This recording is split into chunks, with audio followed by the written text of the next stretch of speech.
Good day, blessings and greetings to you. It's Pastor Weaver welcoming you to the word for the week. The word for this week is the word require.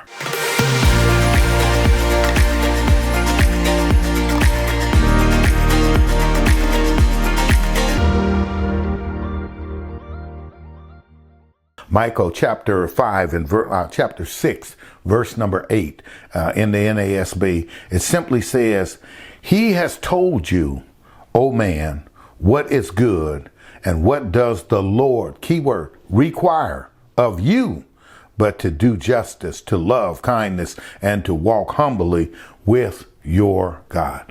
Let me say this to you, child of God. Here Micah's talking to this group of people and giving them instruction, giving God's people instructions of what God requires.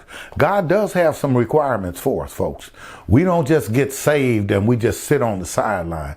No, we get saved and we are saved to serve, and we are saved to live out the mandates and the mission of God. And here he says that he requires for us, look what he says, that we do justice, we love, we show kindness, and we walk humbly for God.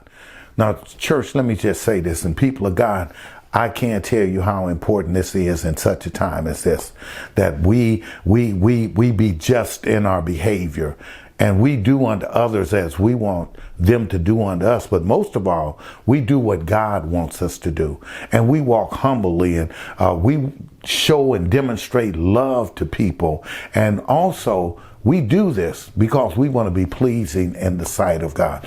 God requires this of us, folks. And so anything that does not have a requirement, let me tell you, almost, I don't know if you really want to be involved in stuff that has just no requirement. Even for salvation, it requires that we confess with our mouth and believe within our heart that God raised Jesus from the dead, and we will be saved. There are other requirements, even when we live out for God, folks. And so it's so important that we understand. What I like to say, what's not inspected is what's not expected. God has some expectations for us, and he's looking at what we're going to do and how we're going to do it. God bless you and keep you. Know for the week, word is required. What are you required to do? Remember, and then do it. Blessings and greetings. See you back next week.